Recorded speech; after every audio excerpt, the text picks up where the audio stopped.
Now, the creation myths were based on readings that you were supposed to have done from the course pack, from the, it's black on the web page now, okay? The ebook we've made. Now, I understand those were difficult readings. They're pretty complicated, strange stuff, and that's to be expected. So if you found them to be strange, you are normal. But I'm going to try to go through some of the themes, not necessarily each individual text, but the themes that we see reflected in some of these texts, and try to help us understand how ancient people conceptualize things. The important thing to note here is that ancient peoples tended to understand the world differently than we do. And when we try to impose our conceptions of what the cosmos is like on ancient peoples, we get confused. We don't understand what they're saying. If we understand how ancient people conceptualize things, then we in fact can understand what they're saying, and it starts to make more sense. So we need to kind of shift our worldview and try to understand things from a different perspective for these texts to make sense. Now, the first thing we need to think about is the idea of myth. We call these things creation stories. They're called creation narratives, but they're also often called creation myths. The question is, what is a myth? Now, in colloquial English, we often say that a myth is something that's false, right? It's a story that people believe, but it's really not true. That's not what the term originally meant. The term mythos in Greek, from which myth derives, means simply a story. That's all it means. Something you tell, a story. So creation stories would be the way to say this. Now, as time progressed, the Greeks and Romans told stories about their gods, and they called those the mythos, or the myths of their gods. And when the Christians come along, what they do is say, well, the Greek mythos, the Greek stories about their gods are false, because you know, Zeus is not a god, he's not a real god, and so forth, right? So the term myth comes to mean then false story. But when scholars use it in modern studies of religion, we use the term myth to mean sacred story. It's a story that a community thinks is sacred. Now, it may be true or it may not be true in an ontological sense of that it really happened and so forth.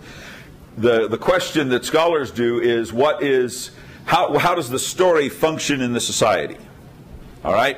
So, these stories deal with the gods and human relationship with the gods. So they're stories about how man and God interacts. They are also described frequently how the community was founded, why our group exists, and what is the purpose of our group. Okay? So, the story of Joseph Smith is the Mormon myth in this sense, right?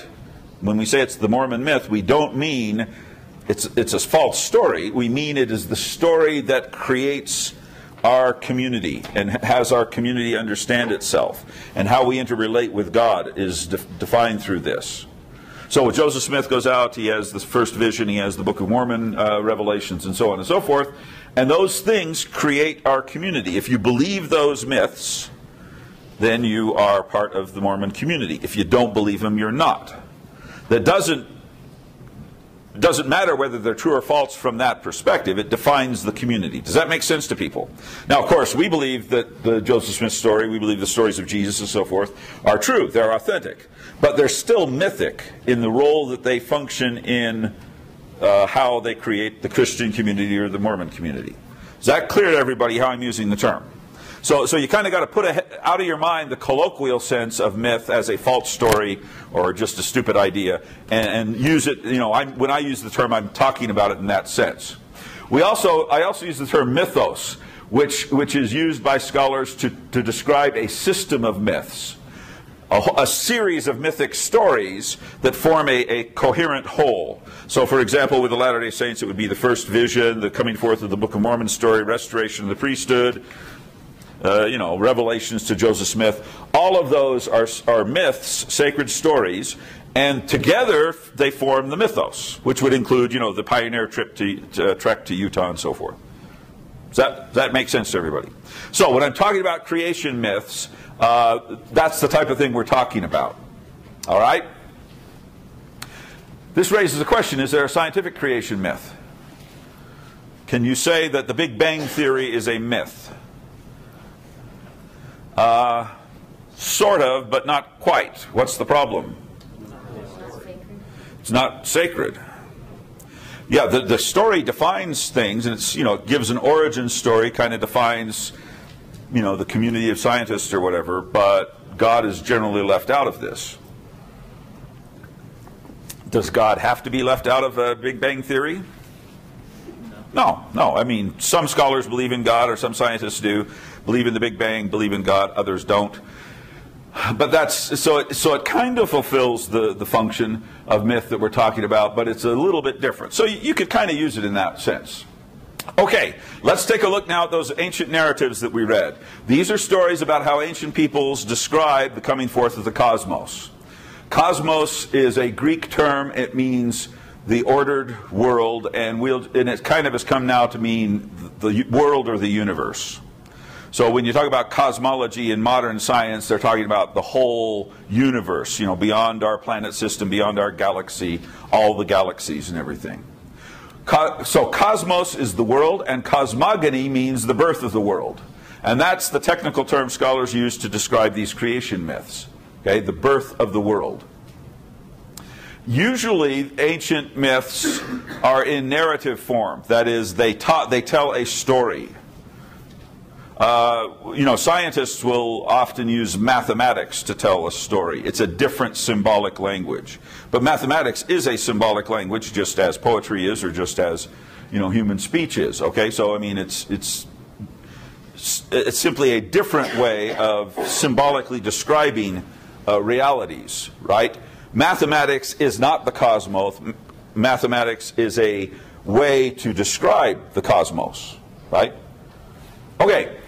These narratives describe both the nature of the universe and the place of humans therein. That is, it tells us who we are, where we come from, why we're here, what we're supposed to do, all those types of things. The purpose of those stories is really to tell us about our place in the cosmos. It is not to tell us about how the cosmos was created. That is, the real function of an ancient cosmogony, creation myth, is about defining us, not defining the cosmos. Does that make sense? So there's, in a sense, very real sense, a different purpose of these ancient stories than in the modern stories.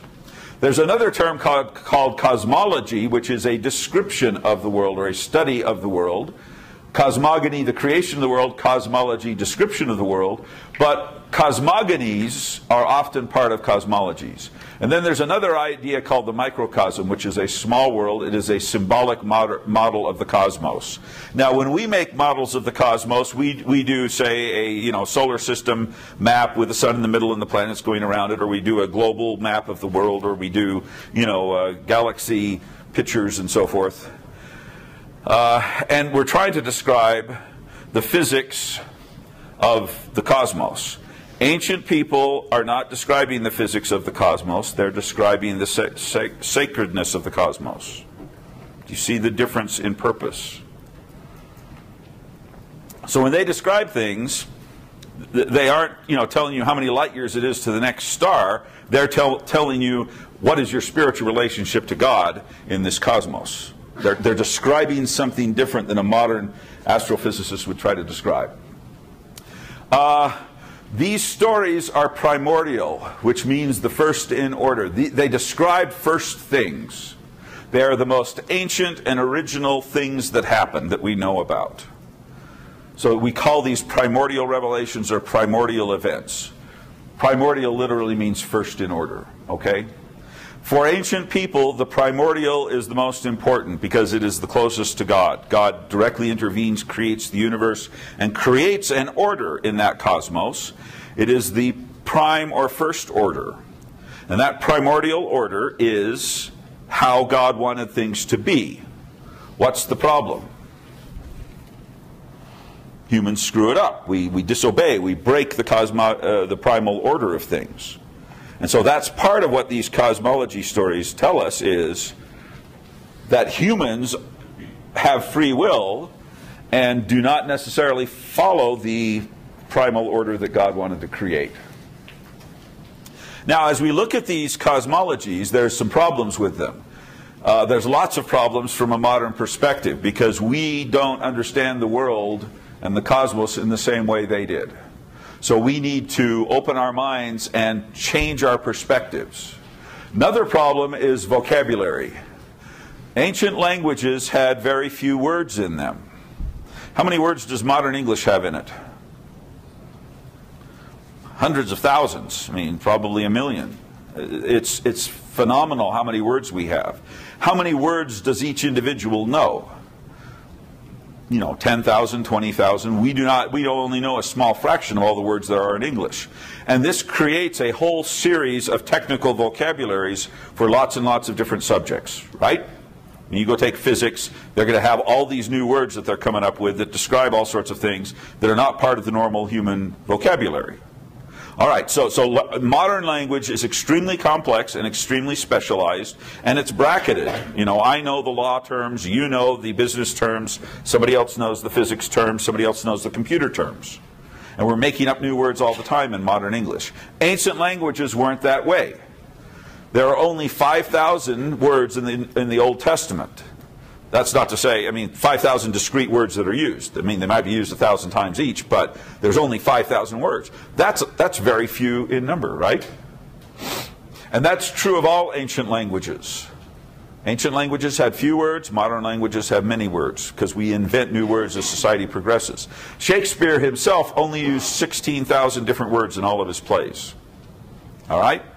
So, it's extremely important to recognize that. Yes? I'm not sure if it includes names or not. It may, though. I don't know. Most of the names have a meaning, though. Like Yeshayahu, which is Jeremiah, means founded by God or something like that. So they have a meaning. There's a lack of technical terms, and the words often have a much broader range of meaning, and they're much more metaphorical in the way ancient languages used words, much more poetic than the way we use them. So, for example, in the Old Testament, when it says, the house burned down, it really says the fire ate the house. Fire eats things. It doesn't burn things. There's no word for burn. Fire eats. And we say that, we still use that in some senses in English, when we say the fire consumed the house. Consume means to eat, right? So we still have that reflected to some extent. But it's just to point out that the word eat then means many different things. And when a plague comes, or not a plague, a famine comes, the famine eats the land, right? Same type of thing. So just bear that in mind as we go through these texts, that the language is highly metaphorical, highly poetic. Now, the texts that we read for today often begin with the primordial water. Now, they use the term water, or some other similar term. It might be better to say liquid. Again, water has a much broader meaning in ancient societies than we would think of it as today. But this primordial water or matter is described as chaotic, formless, unorganized. In Hebrew, what does it say in the Genesis narrative? In the beginning, God created the heavens and the earth. The earth was without form and void, and darkness was upon the face of the deep. So notice, formless. Void means chaotic, unorganized. The deep meaning this huge mass of matter. It's kind of like how deep the ocean is. And it's, these are technical terms in Hebrew. Tohu vabohu vatahom. They are all different words meaning this massive, unorganized, dark, shapeless, formless void. Okay? But notice, it's matter. It exists. It's a real thing. Okay, it's not in the Bible does not describe creation out of nothing. It describes creation out of the primordial void, which is something. All right. Now it's called different things in different languages. It's in Greek, it's the abyss. In Mesopotamian, it's Apsu. In the Marduk story, there's a god called Apsu, who is the chaos god. He's the god of formless matter. And then in Hebrew, it's called Tehom, which means the deep. And it's often symbolized as seawater.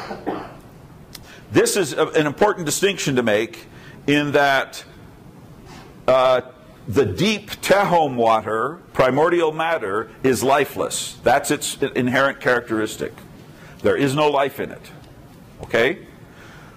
Organized matter, created matter that God has transformed is life. It has life in it. So what God does when He changes, when He creates, is bring life and form to dead, formless, dark matter. Okay? That's how these texts are describing it. So the living waters is a very important thing. And basically, salt water is water which cannot bring life to humans, right? What happens when you drink ocean water? You'll die if you drink enough of it. It'll completely mess up your biosystem, right? All your fluids will go out in your stomach or something. I'm not quite sure, but it'll kill you. If you put salt water on your plants, what happens? You kill them. Salt water will not make the plants grow. So there is water that is not living water. Now, in reality, of course, salt water can have its own life in it. It has fish and whatnot, octopus and so forth. But it cannot bring life like fresh water does. So there's good water and bad water, living water and dead water. Did you have your hand up, or you? Yeah, so primordial means first in order. Right. So what exactly does primordial water mean? It's the very first thing that exists is this mass of primordial chaotic. And don't think of it necessarily as water. We would call it matter unorganized. Just it is matter, but it is without form, it's void, it's dark, it's just a mass of stuff. That's how verse 2 of Genesis describes it, right? So, it is sometimes called the fifth element, and the four elements that come out of this are fire, air, water, and earth, which are the ancients always describe these as the four elements. We would call them states of matter, right? Energy, gas, liquid, and solid. But that's how they describe these things. So primordial matter is not divided into these four things. It's all of the elements of the universe brought in one. It is lifeless and is chaotic. So creation is changing that into ordered matter and putting life into it. That's how they describe what's going on here. Now, notice what happens in Genesis 1:2. God's ruach, which is breath, spirit, or wind, was upon the dark, formless deep, the Tehom. Right? What does it say?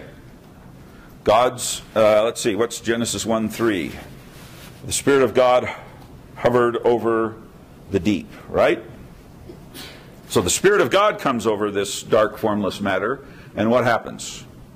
It starts to become alive, it's transformed into order. All right? So that's another important thing to bear in mind, that when we use the word spirit, breath, and wind, I say here, it says God's Spirit did it in the King James Version, but the term is ruach in Hebrew, and it can mean breath. When you breathe in and out, you have a ruach. How do you know that wind and ruach and breath are the same thing? Because when you breathe and you hold your hand over your face, you can feel a wind, right? And the spirit, the breathing that you do, we call respiration, bringing spirit in and out of you. So this term, ruach in Hebrew, is sometimes translated breath, sometimes spirit, sometimes wind, depending on the context. But it's the breath of God. God breathes on this, and it becomes alive. When God makes Adam, how does He make him alive? He forms him out of a bunch of mud and clay and stuff, and then what does He do? He breathes into him the breath, the spirit, the ruach of life, and he becomes a living soul. Okay? So it's this breath that the breath of God makes you alive. Now, in the Babylonian text, it's called Apsu, and there's another chaos monster god called Tehom, or called Tiamat, which is the cognate with Tehom in Hebrew, and there's another one called Mumu, which means mud or slime in Babylonian. So notice, they're describing the same stuff. Abyss, void or deep, and mud and slime. The Rig Veda says it's an unfathomed depth of water. That's how it describes it. And in the Chinese text we read says it's a vast, desolate, misty expanse. So it's this, watery stuff with myths coming off it. That's how they describe it. This is before creation occurs. All right? Now, another important thing to note in these texts is that in the polytheistic texts, like the Greeks and Romans and Chinese and so forth, Hindus, the gods that they worship are not the gods of creation. Did Zeus of the Greeks create the universe? No. In fact, he rebels against the creator of the universe, overthrows the creator, and usurps power over the world, right? This is the Greek myth of the rebellion against Kronos. And it's true in many other traditions. The gods that they worship are not the gods who create. And that's true in the Babylonian story, where Marduk is the god the Babylonians worship, but he is not the creator god. The other gods did the creation, and then he overthrows them and usurps power from them and becomes the ruler. Okay? So there is a primordial God. He's sometimes called the unknown God. They don't know his name. Sometimes they have a name for him. Just depends on the tradition. That God is the creator of the universe and the creator of the other gods that are worshipped by the pagans. So sometimes these stories are different. Is there a primordial unknown God in the Hebrew Bible? Well, sort of. I mean, they know him, right? They know his name, so he's not really unknown. And they worship the creator God, not the other gods. Is there rival gods to the one true God in the Bible tradition? What's he called? Satan. What does he do? He rebels against God, tries to overthrow God, usurp his position, but God wins in the Hebrew tradition. So notice, it's interesting. The Greeks are worshiping the rebel God. The Bible tradition says the rebel God fails. But what does he become? Becomes the God of this world. That's how he's described in the New Testament. He's called the ruler of the world, the God of the world. In other words, Satan and Zeus are equated in the New Testament tradition in many ways. Now, take a look at this primordial God of creation whom the Hebrews claim to know. They claim to know this. Paul then goes to Athens in Acts 17. He goes to the Mars Hill, which is a hill, kind of well, it's right outside their main temple. It's a big hill just outside the gate of the main temple of the Parthenon in Athens. And they would meet there and talk and have philosophical discourse and sometimes political meetings and stuff like that. Paul comes there and preaches. What does he preach? He says there's a statue he saw that is to the unknown God. And Paul says, I'm here to reveal to you the name of the unknown God. Right? He says, I'm going to tell you about the unknown God. And how does he describe him? It's the God who made the world and everything in it. So the unknown God that the Greeks didn't know, Paul is revealing to them. That is the God of the Bible. And his defining characteristic, according to Paul, is that he's the God that made the world. The Greek Zeus didn't. Right? And the Greeks never claimed Zeus did. So you can see those types of ideas reflected in Paul, the way Paul preaches to the Athenians there. So this, sometimes it's called by scholars the Deus Otiosus, which means the withdrawn God. He's not active in worldly affairs very much. Is the Father kind of that way in biblical tradition? The Son is always acting, right? The Son is the active God who interacts with the world, but the Father, sometimes he'll do something, but he's more withdrawn, right? He's not as active as the Son in the Christian tradition. We talk about creation by God's breath. This is called ruach in Hebrew. We talked about this. It's breath, spirit, or wind. When you see that term, either of those three words in the Hebrew Bible, it's the same word in Hebrew. If you see it, it'll be translated those three different ways, depending on the context. Now, when we understand what this idea means, as we already discussed, it helps us understand Christ's parable to Nicodemus. What does he say to Nicodemus, trying to explain the Spirit to him? He says the Spirit is like the wind, right? Now, Nicodemus is confused. He doesn't quite get it, because in Hebrew, or actually Aramaic is what they were speaking, and it's the same word, pronounced slightly differently. But ruach is like the ruach. The Spirit is like the wind, right? You can see why he's confused. It makes a distinction in English. It doesn't in the original discussion they're having. Now notice that speaking requires breathing, right? When you speak, you hold your hand up to your mouth when you speak, and you will feel the spirit ruach breath, right? Because as we speak, we make spirit. So when God speaks in creation, he is also breathing. He is also sending out his spirit, right? God's words are transmitted by his spirit, right? See how that fits together? Now, we also talked about this idea. I kind of got ahead of myself a little bit, but when God breathes on something, it becomes living. And we mentioned this in Genesis 2:7. When God breathes into this lump of clay he's molded to look like a human, it becomes living. He gets the breath of life. And we use the same term for inspiration, right? Respiration is breathing in and out. Inspiration is when the Spirit of God comes into you. So it's the breath of God coming into you.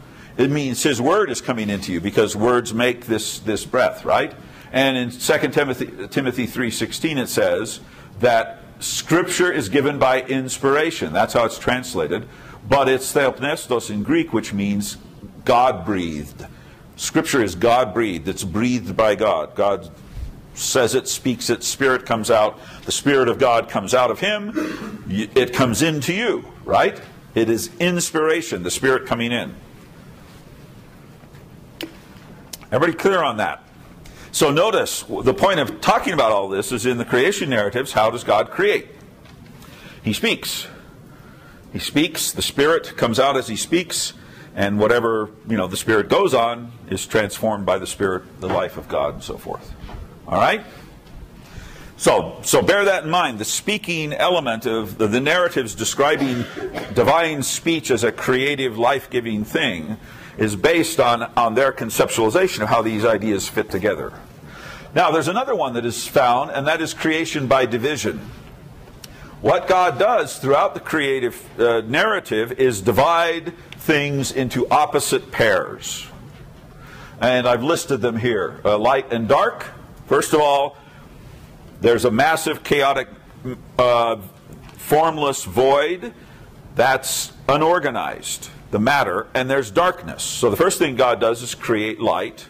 And then he starts dividing these waters into waters above and waters below. The land and the water are separated. The sky and the earth are separated.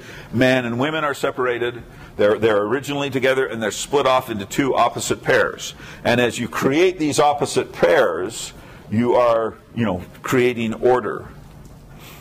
But everything is an opposite pair in the creation narratives. This is found in the Rig Veda too, where they stretch a dividing line across the cosmos and create above and below. And in the Chinese narratives, it's yin and yang, which the Taoist Chinese, this is the symbol of yin and yang. These are the opposites. Everything is an opposite pair. It's either yin or yang. It's male, female, wet, dry. I mean, everything in the cosmos can be defined in opposite pairs.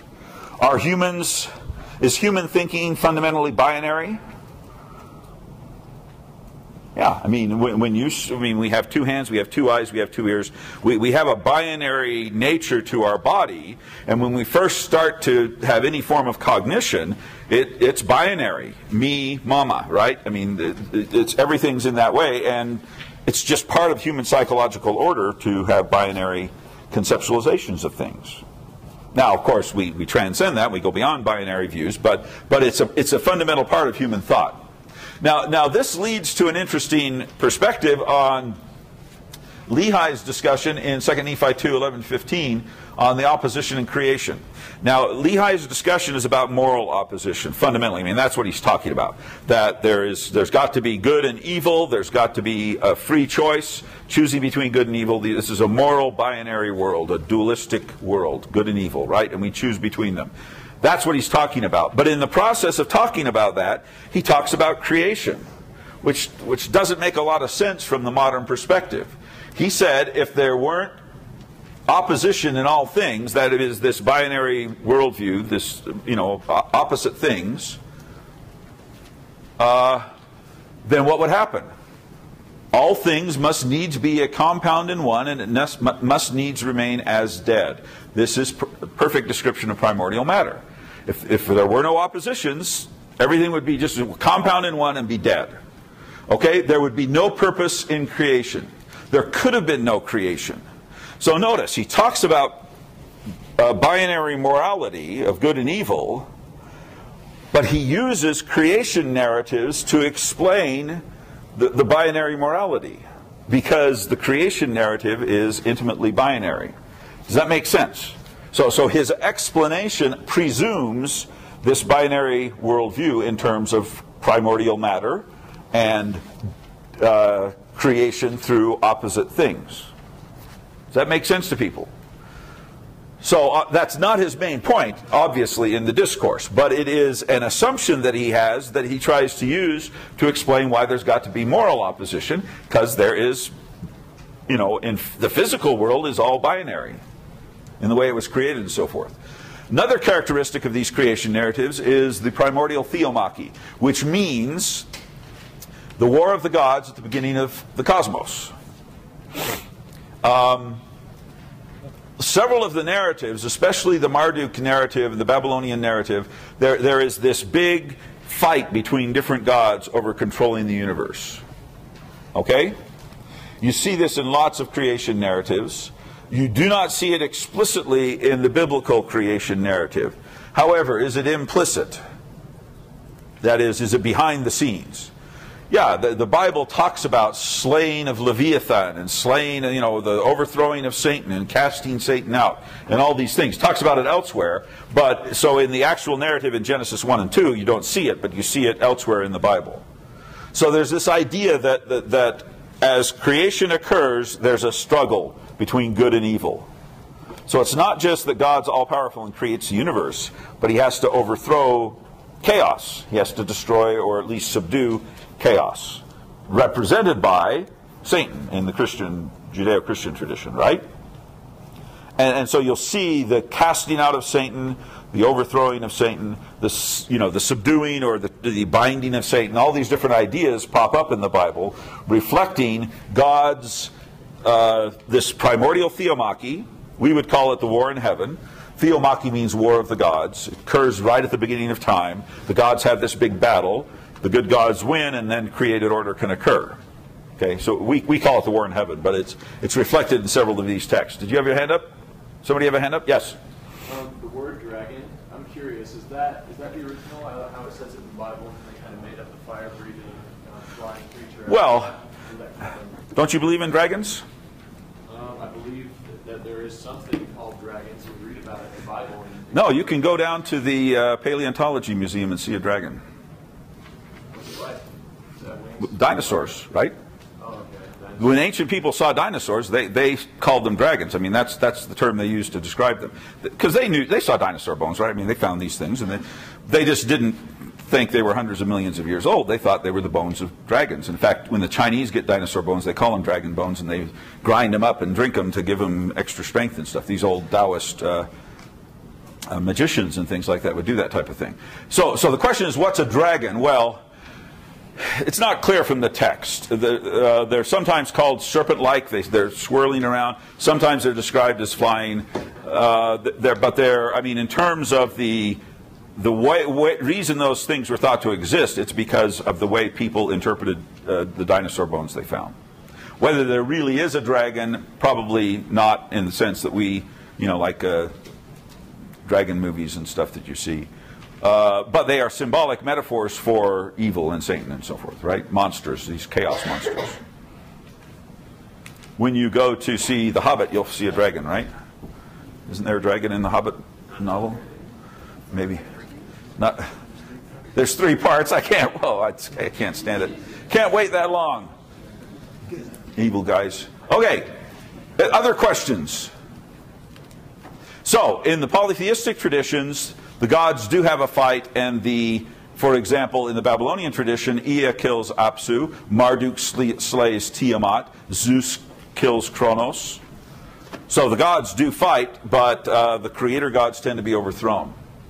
Now, another characteristic of these creation stories is that they build a temple, or they're associated with temples. That is to say, when creation is done and order is established, God creates a spot for him so that he can dwell there. And that spot is the first primordial temple. We see this in lots of different traditions. For example, Ea, the god of the Babylonian god in the Babylonian story, makes the Apsu temple, and Marduk makes Eshara, which is the first temple. Does God make a temple in the Hebrew creation story? Yeah, it's the Garden of Eden. Now, it's not explicitly called a building there, but it is his sacred space. I mean, it's the sacred place where God dwells, right? And God visits the garden. He walks about in the evening and talks to the people there. And what's Adam and Eve's role in the garden? They're to care for it, right? They are the priest and priestess of the primordial temple or the Garden of Eden. But they don't fulfill their role properly and are cast out. And then, the biblical narratives begin. Okay? You've also got, for example, Heliopolis, where there's a thing called the Benben stone. They had a temple in Heliopolis near Cairo, and this Benben stone was considered to be the first piece of solid matter the world ever created. It was a big rock. They had it set up on a big pedestal, and this was the first matter in the whole universe. And if you want to read about the Garden of Eden being a temple, you can read this article by Perry in Temples of the Ancient World, where he goes through all the details. I mean, there's many, many aspects of it that fit the temple mythos, and we can't go into them all, but that's there too. Another thing the gods do is create a primordial sacrifice. That is to say, the world cannot be created without a sacrifice. The ancient people understood that the only way you can have life exist is by taking and consuming other life. Is that true about us? Yeah, we cannot eat inanimate matter. We can only eat matter that has been alive, right? We have to consume something else's life to live, be it a carrot's life or a potato's life or an apple or whatever it might be. So, sacrifice is functionally what's going on here is you're transferring the life from the animal that's sacrificed. You take its life and transfer it to something else, meaning you eat the animal and you get its life. Okay? So it's an important thing to understand that you have to have a transfer of life from one thing to another for life to continue and to exist. And in creation myths, there's a primordial sacrifice. And it's usually by a god and it's of a god. A god is sacrificed. When you read the Rig Veda text, the god being sacrificed is called Purusha. And he sacrificed and his body is chopped up and it becomes all the different parts of the cosmos. His body gives life to the cosmos by being sacrificed. In the Babylonian myth, it was Tiamat was sacrificed by Marduk. Remember, her body was chopped up and became the mountains and the sky and different parts. Okay? There's a Quetzalcoatl myth in Mesoamerica where he is likewise sacrificed. And by his sacrifice, his life is given so the cosmos can live. But it has to be a divine sacrifice to get the whole cosmos going. Now, is that part of the biblical tradition? It's not explicit in Genesis account, but if you read Solomon's dedicatory prayer, a sacrifice is going on as they dedicate the temple. So it's intimately involved with this. But where we see the primordial sacrifice described is when Christ is described as being prepared or sacrificed from the foundation of the world. Foundation of the world means the time of creation. Okay? So Christ is sacrificed not, just at the time of when he lived and had the atonement and so forth. It is a primordial sacrifice. It is from the foundation. And here's several passages which talk about Christ being prepared before the foundation of the world. That is, the sacrifice predated creation. Here's some other ones on that. The atonement was undertaken from the foundation of the world. We tend to think of the atonement as something that occurs at the end of Christ's mortal ministry. But it is a cosmic thing that goes on forever, right? It occurred before, it began before creation, and it continues on through the end. Okay? Here's the book of the life of the Lamb who's slain from the foundation of the world. Again, you see that in Moses 7:47. So, Christ is the primordial sacrifice in that regard. And you can see that mythos, that concept of the need of a sacrifice for life to occur reflected both in the pagan traditions and also the biblical tradition here. Likewise, according to Doctrine and Covenants, the temple ordinances were established before the foundation of the world. So it is the temple order is there too. Now, the Theomachy is often a sacrifice. That is to say, you slay a monster and or a godlike, chaos monster, and it becomes the sacrifice. And here's some more about Christ as the primordial sacrifice. So there are several different passages that talk about that.